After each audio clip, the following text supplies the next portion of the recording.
지금으로부터 약 1500년 전 주후 476년 세계 역사 속에서 매우 중요한 사건이 하나 발생합니다.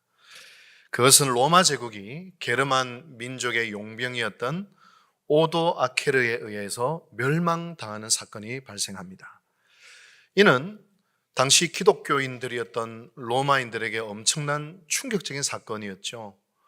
마치 남유다의 예루살렘이 바벨론에 의하여 함락당할 때, 아니 어떻게 하나님의 계신 성전이 이렇게 무참히 무너질 수 있을까? 어떻게 하나님의 나라가 이렇게 멸망당할 수 있을까라는 영적인 공황을 경험한 것처럼, 당시 세계 기독교 교회의 중심지였던 로마가 저 야만 민족에 의하여 무참히 점령을 당할 때에 로마 사람들은 탄식과 함께 어떻게 하나님의 도성이 이렇게 속절없이 무너질 수 있는가? 라고 하는 정신적인 공황과 신앙적인 혼돈을 가져오게 되었습니다. 바로 그때 하나님은 이탈리아 누르시아 지방에서 위대한 하나님의 사람 한 사람을 예비하고 계셨습니다. 그의 이름은 바로 베네딕토라고 하는 사람입니다. 그는 베네딕토 수도회를 창립하여 교회를 개혁하고 당시 신앙적 공황에 빠진 로마 백성들에게 생명을 불어넣으며 게르만 민족에 의하여 로마가 붕괴되었으나 오히려 그 게르만 민족을 복음화시켜버리고 전 유럽의 선교사를 파송하여 영국, 독일, 프랑스, 나아가 스칸디나비아 반도까지 진출을 하여 그들을 복음화시키고 문명화시킵니다. 그런데 놀라운 것은 이 베네딕토 수도회가 지금까지 존속되어 약 1500년의 역사를 가지고 있습니다. 아마도 기독교는 물론이고요, 아마 인류 역사에서 사람들이 모여있는 이 공동체가 1500년을 지속한다는 것은 아마 인류 역사의 속에서 거의 찾아보기가 힘들 것입니다. 중국의 수많은 왕조들의 평균 수명이 한 100년 정도 되고요, 우리나라 고려와 조선이 약 한 500년, 그리고 신라가 약 1000년 왕국을 이루었을 때도 이 세계 역사 속에서 거의 드문 일이겠죠. 또 유럽을 가면 한 수백 년 된 교회들이 많이 있습니다만 우리나라에는 100년만 넘어도 대단하다 그렇게 생각하지 않습니까? 우리 부산진교회가 약 한 134년의 역사를 가지고 있는데 정말 얼마나 자랑스러운 역사입니까? 그런데 이 한 조직이, 한 인간의 공동체가 1500년을 넘어간다는 것은 그야말로 하나님의 특별한 은사가 아니면 이루어질 수가 없는 것입니다. 그렇다면 어떻게 1500년 동안 흔들리지 아니하고 하나님의 나라를 위하여 쓰임받는 그런 공동체가 되었는가? 그 비결이 궁금합니다. 몇 년 전 베네딕토 수도회 규칙서라는 책이 출판이 되고 번역이 되었는데 궁금해서 그 책을 정독을 해 보았습니다. 이 규칙서 안에는 1500년 동안 베네딕토 수도회를 지탱하는 그 스피릿, 그 정신, 그 모토가 그 안에 담겨져 있었습니다.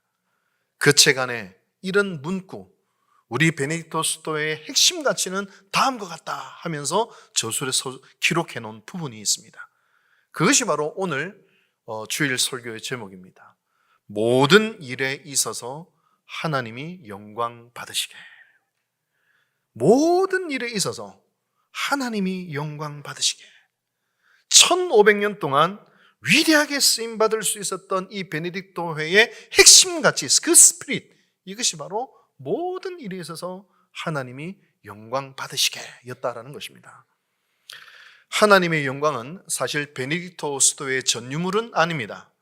기독교 역사 속에서 수많은 개혁자들이 가지고 있었던 모토도 바로 하나님의 영광이었습니다. 여러분, 우리 장로교의 창시자가 누군지 아십니까? 바로 장 깔뱅이지요. 이 장 깔뱅이 종교개혁을 하면서 내걸었던 모토도 솔리 데오 글로리아, 오직 하나님께 영광을, 그 모토를 걸고 종교개혁을 일으켰습니다.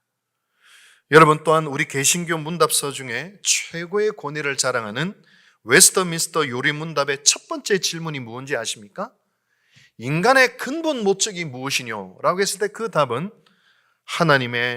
하나님을 영화롭게 하는 것이다. 글로리파이 하는 것이다. 즉 하나님께 영광 돌려드리는 것이 우리가 존재하는 가장 중요한 목적이다. 그렇게 적어 놓았습니다. 그렇다면 여러분, 구체적으로 우리가 어떻게 해야 하나님께 영광 올려드릴 수 있습니까? 찬양대에서 영광 찬양하면 영광이 되는 것입니까? 아니면 운동선수들이 금메달을 따고 하나님께 영광 올려드립니다 하면 그러면 영광 받으시는 것입니까? 여러분, 하나님께 영광을 올려드리려면 구체적인 세 가지 지침이 있다는 것을 그 책을 통해 발견하게 되었습니다. 첫 번째 지침은, 이 세 가지 지침을 꼭 기억해 주셨으면 좋겠습니다. 첫 번째 지침은 내 안에 집착을 제거해야 합니다. 헨리 나우엔이라고 하는 유명한 영성가가 있죠. 그분이 쓰신 책을 보면 이런 내용이 있습니다. 어느 정신과에 한 부인이 진료를 받으러 갔는데 그 진료를 받으러 들어오는 순간 이 부인이 발작을 일으키는 겁니다. 난동을 피우고 기물을 던져버리고, 그래서 간호사들이 겨우겨우 진정을 시켜서 그렇게 진료를 보려고 하는데 손에 뭘 쥔 것처럼 꼭 쥐고 놓지를 않는 거예요. 혹시나 여기에 위험한 것이 있을까? 이것을 통해서 자해를 할까 싶어서 간호사들이 달려들어서 그 손을 펼치려 하는데도 마치 이 안에 자기의 생명이 달려있는 것처럼, 자기의 모든 것이 이 안에 담겨 있는 것처럼 필사적으로 이 손을 펼치지 않고 꼭 붙들고 있는 겁니다. 너무 걱정이 되어서 간호사들이 강제로 손가락 하나씩 억지로 펼쳐보니까 1센트짜리 동전이 땅그랑 떨어지더라는 겁니다. 그 1센트가 뭐라고? 마치 자신의 생명이 달려있는 것처럼 그 손을 펼칠 때 오히려 훨씬 큰 자유를 누릴 수 있음에도 불구하고 마치 여기에 자기의 모든 것이 달려있는 것처럼 집착하며 꼭 쥐고 있더라는 것이죠. 제가 목회를 하면 제가 자주 듣는 말이 이것입니다.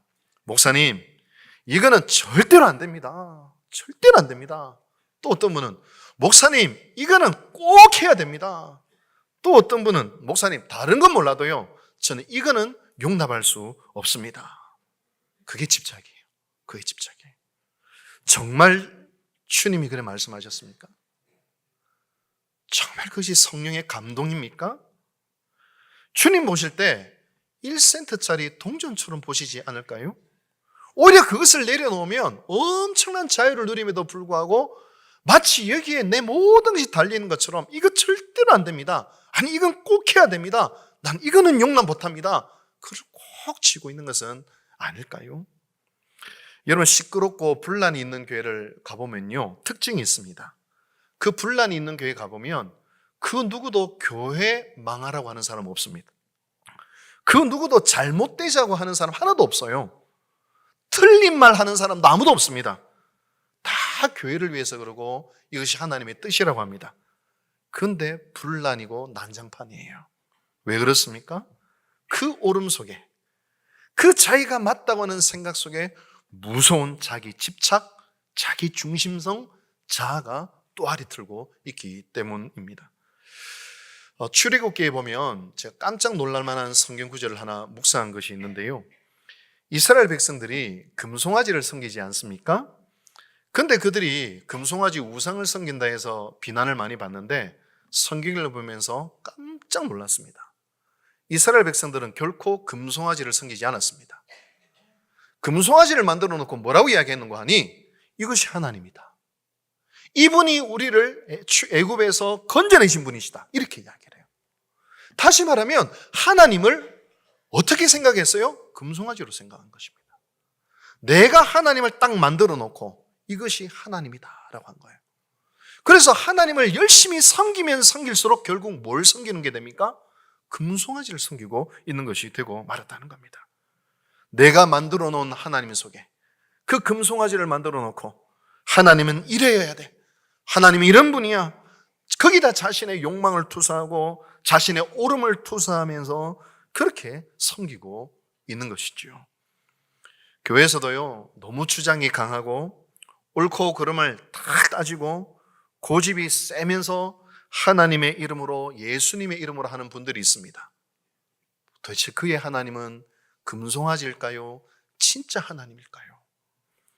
제가 교회에서 자주 하는 구호가 하나 있습니다. 어떤 구호냐면, 저를 따라 한번 해보십시오. 내 뜻대로 안 돼야 교회가 잘 된다. 내 뜻대로 안 돼야 하나님이 역사하신다. 내가 나중에 신 목사님한테 물어볼 거예요. 그리고 제가요, 당에서도 그렇게 싸웠는데 1년 지나고 나니까 해도 되고 안 해도 되는 게 90%예요.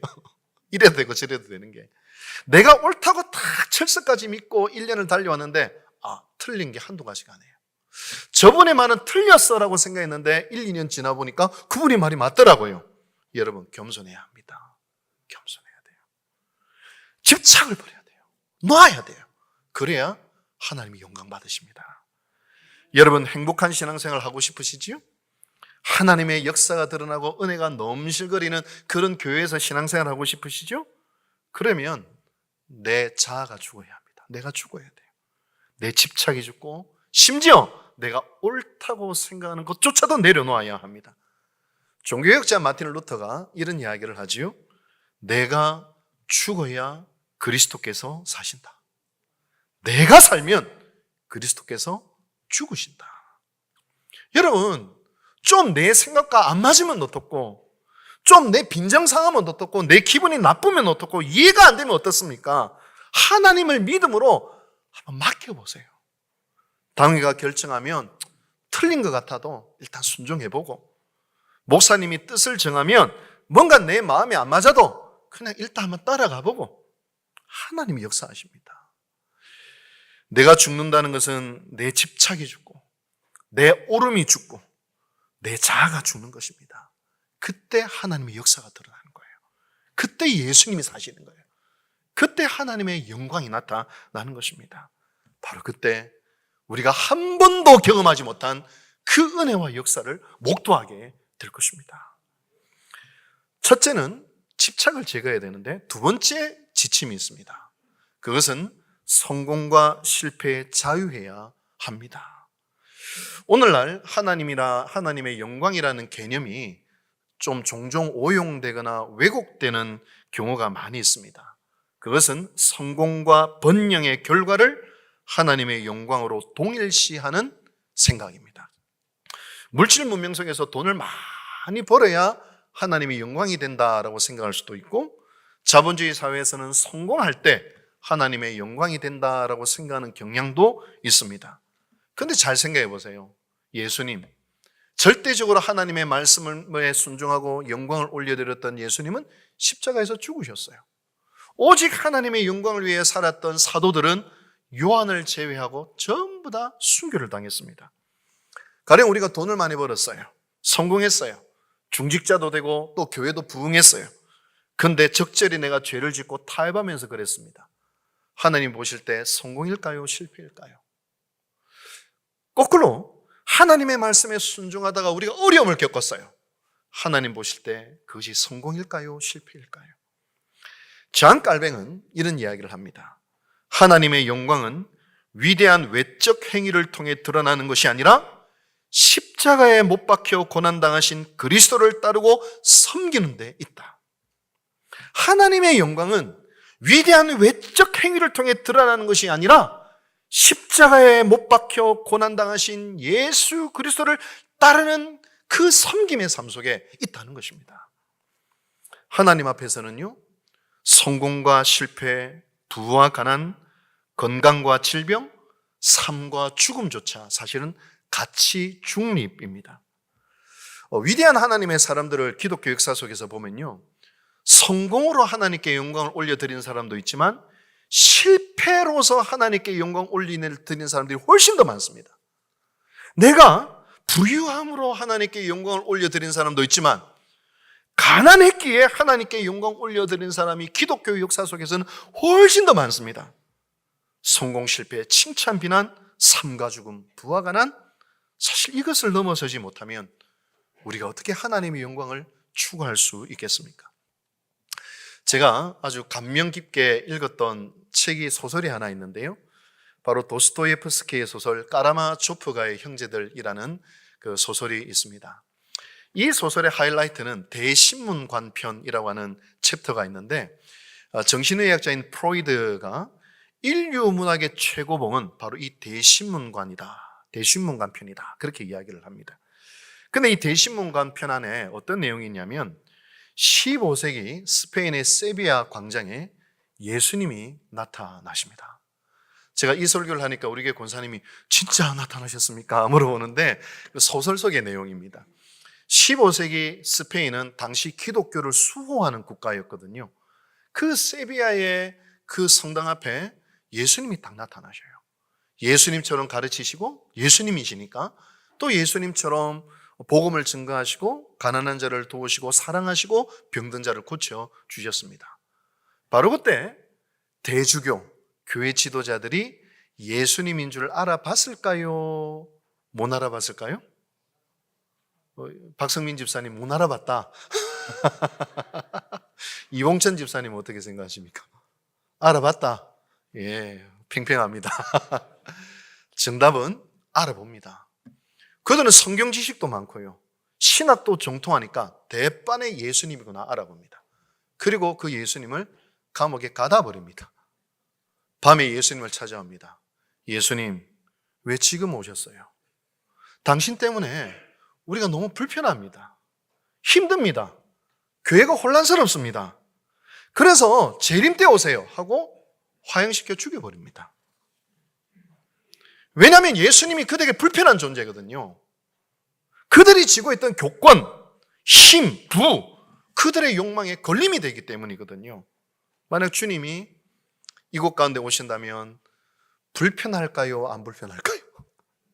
만약 주님이 대한예수교 장로회 통합 총회에 나타나신다면 과연 우리 목사님들, 장로님들은 예수님이 불편한 존재일까요? 환대할 만한 존재일까요? 아니, 지금 이 순간 속에서도 여전히 집착을 가지고 죽지 않는 자를 가지고 있는 우리 앞에 예수님은 무참히 화형당하시고 무참히 깨어지시고 또다시 못 박혀 죽으시는 것은 아닐까요? 심지어 하나님의 이름으로, 예수님의 이름으로 말이지요. 저희 아내 외할아버지가 그 평양 산정연교회 순교자 주기철 목사님이 안수한 장로셨습니다. 주기철 목사님과 함께 당회를 하고 기독교 그 역사 사진을 보면 제 아내 외할아버지가 제일 더벅머리, 제일 젊은 장로로 사진에 있는데요. 근데 그 할아버지가 친척들이 그때 당시 공산당들에게 다 순교를 당했죠. 그래서 공산당을 피해서 서울로 이제 피난을 오셔서 이제 딸들을 이렇게 키우는데 순교의 신앙을 가르칩니다. 순교의 신앙을 가르쳐요. 매일 새벽에 가정 예배를 드렸대요. 근데 뭐 이 간증들로 참 재밌는 간증이 많은데 그 중에 한 가지, 저희 장모님의 언니 되는 분이 이제 캐나다 토론토로 이민을 가셨습니다. 지금 연세가 거의 이제 90이 가까우신데요. 근데 이분은 어릴 때 이제 주기철 목사님을 어릴 때 봤죠. 그 평양 산정교회에서 어떻게 신앙을 지키고 예수를 위해서 어떻게 우리 믿음의 선조들이 삶을 살아간지 눈으로 생생히 봤던 분이시죠. 근데 딸이 3명이 있는데 그분에게도 딸들이 다 미국과 캐나다에서 성공을 했습니다. 근데 막내딸이 제일 부자예요. 제일 성공을 했어요. 캐나다 토론토에 함께 살고 있다고 합니다. 근데 제일 부자고 성공했는데 신앙생활이 썬데이 크리스찬이에요. 시원치 않아요. 그래서 저희 장모님의 언니와 그 형부가 장로님이신데 새벽마다 기도를 드렸습니다. 하나님, 우리 딸의 사업이 망하게 해주십시오. 저렇게 해서 하나님 앞에 못 섭니다. 못 섭니다. 망하게 해주십시오. 망하게 해서라도 하나님 만나게 해주십시오. 예수님 만나게 해주십시오. 근데 이 기도를 비밀로 했어요. 왜냐하면 우리 어머니가 기도하면 다 응답된다는 걸 딸들이 알기 때문에 상처받으니까 비밀로 기도했어요. 그렇게 몇 달이 지났을까? 새벽 기도를 했는데 사위가 와서 펑펑 울면서 장모님 살려달라고, 기도해달라고, 내 사업이 넘어가게 되었다고. 이거는 미국은요, 그러니까 고소고발하면은 사업이 넘어가기도 합니다. 가령 미국에 있는 한 할머니가 맥도날드에서 커피를 받았는데 그만 자기 실수로 허벅지에 쏟아가지고 화상을 입었어요. 그래서 고소를 했습니다. 왜 뜨겁다고 말을 안 해줬냐고. 그래 23억을 받아냈어요. 미국은 그런 나라입니다. 가령 겨울에 눈이 왔는데 집 앞에 눈을 안 썰었어요. 지나가는 행인이 자빠져서 다쳤어요. 고소를 하면 10억 물려줘야 됩니다. 그 정도는 미국은 수호한다면 아주 이거는 뭐 휘청휘청거려요. 근데 이 사업이 수에 걸려서 넘어가게 생긴 거예요. 그래 또 기도를 했어요. 드디어 하나님 응답되었구나. 감사한금을 드렸어요. 망해서 감사하다고 감사한금 드렸어요. 그렇게 기도를 하는데 너무 감사하게도 그 사업이 회복이 되고 그 딸과 사위의 신앙이 하나님을 정통으로 만나서 신앙까지 회복되어지는 그런 일들이 일어났습니다. 여러분 우리는 어떻습니까? 좀 신앙생활은 좀 못해도 좋은 대학 가고 혹 돈 많이 벌어서 효도했으면 좋겠다 혹 그런 마음을 가지고 계신가요? 아니구나. 죄송합니다. 우리 부산전교회 수준을 제가 너무 쉽게 생각했나 봅니다. 고구마 줄기가 쫙 달려 올라듯이 예수의 줄기를 잡으면 우리의 삶에 온갖 축복과 은혜가 마침내 쏟아지게 되는 거예요. 헛된 것 잡지 마세요. 육체를 심으면 육체를 거둘 뿐입니다. 여러분, 주님을 위하여 실패할 각오도 하십시오. 주님을 위해 억울할 각오도 하십시오. 주님을 위해 죽는 사람도 있는데 주님의 말씀에 순종하는 담대한 도전을 해보십시오. 그 이모는 알았던 거예요. 이 세상 그 무엇보다 예수보다 중요한 것은 없다. 예수는 우리의 생명이라는 사실을 알았기 때문에. 마지막 세 번째로 하나님의 영광을 위하여 가져야 될 지침이 있는데 그것은 하나님의 임재와 연관이 되어 있습니다. 구약 성경에도 하나님의 영광이 하나님의 임재가 성막 속에 있으니까 쉐키나 하나님의 영광이라고 이야기하지 않습니까? 저는 이제 매일 일기를 쓰거든요. 영성 일기를 쓰는데 몇 년 전 제가 이런 일기를 쓴 적이 있습니다.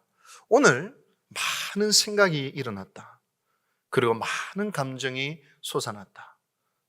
잠깐 멈춰서서 이 생각과 감정이 어디서부터 흘러 들어오고 내 안에서 어떻게 움직이고 어떻게 흘러가고 어떤 열매를 맺는지 보았더니만 자세히 보았더니면 하나님이 보였고 마귀도 보였다.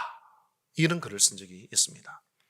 가령 가룟 유다가 예수님을 팔 때에 예수를 팔 생각을 누가 넣어줬어요? 마귀가 넣어줬습니다. 그런데 가룟 유다가요, 이 생각을 마귀가 넣어줬다 생각하면 화들짝 놀라면서 그러면 안 되지. 예수님 안 팔았을 거예요. 그런데 가룟 유다는 그 생각이 자기 생각이라 생각했습니다. 보통은 내가 생각하면 옳다고 생각합니다. 내 생각이니까 옳다고 생각해요. 예수님을 극단적으로 몰아붙이면 각성을 하셔서 세계를 정복할 군주가 되지 않을까? 그래서 팔았는지 모르겠어요. 그러나 그 생각 속에, 내 생각이라고 했던 생각 속에 마귀가 있었던 겁니다. 여러분, 우리가요, 이 세상을 살면서 생각나는 대로, 감정이 떠오르는 대로 살면 마귀 밥됩니다. 분별해야 돼요. 정말 여기에 하나님이 계시는가? 정말 나의 생각과 감정 속에 무엇이 있는가? 내 옳다고 생각하는 내 생각과 내 옳음 속에 무엇이 역사하고 있고 어떤 열매를 맺고 있는가? 거기에 마귀가 있습니까? 하나님이 계십니까? 우리가 선택하고 행동해야 되는 바로 그 순간 끊임없이 질문을 던져야 합니다. 이것은 하나님이 기뻐하는 것일까? 여기에 하나님이 계시는가? 바로 그때 웨스트민스터 신앙 고백처럼 우리의 존재는 하나님의 영광을 위해 존재하는 영혼들이 될 것입니다. 신앙생활은 정말 영적 전쟁이지요. 신앙생활 할 때 지칠 때가 왜 없겠습니까? 왜 억울할 때가 없겠습니까? 왜 속상할 때가 없겠습니까? 열심히 했는데 잘못될 때 왜 없겠습니까? 그러나 기억하세요. 만약 우리가요, 사람의 영광을 구하면 우리는 성공하고 박수받고 잘 될 때에만 뭔가를 하게 될 것입니다. 그러나 우리가 진정 하나님의 영광을 구한다면 성공하든 실패하든 박수이든 비난이든 잘 되든 안 되든 우리는 묵묵히 그 길을 걸어가게 될 것입니다. 사도 바울은 그 길의 끝에서 다음과 같이 고백합니다. 디모데후서 4장 7절에서 8절입니다. 나는 선한 싸움을 싸우고 나의 달려갈 길을 마치고 믿음을 지켰으니 이제 호로는 나를 위하여 의의 면류관이 예비되었으므로 주곧 의로우신 재판장이 그날에 내게 주실 것이며 내게만 아니라 주의 나타나심을 사모하는 모든 자에게도니라. 사랑하는 부산진교회 성도 여러분, 정말 하나님이 계시다면 정말 천국이 있고 정말 지옥이 있다는 것을 믿으신다면 오직 하나님의 영광을 위하여 달려갈 수 있는 우리 모든 성도들 되기를 축복합니다.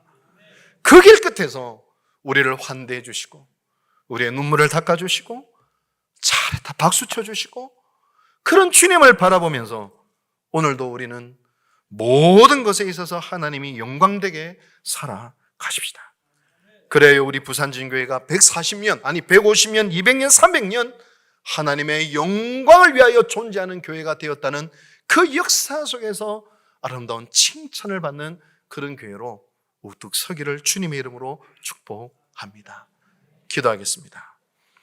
자비하신 주님, 모든 것에 있어서 하나님의 영광되게 하소서. 모든 것 속에 계신 하나님을 발견하게 하소서. 나의 생각, 나의 감정, 나의 모든 것 속에 주님을 초청하게 하소서. 주님, 우리 부산진교회를 축복하시사 하나님의 영광이 이 교회의 스프릿이 되게 하시고 이를 위하여 우리의 집착을 내려놓고 성공과 실패에 자유하며 우리의 생각과 감정과 말 속에 하나님의 임재가 있게 하소서. 예수님의 이름으로 기도하옵나이다. 아멘.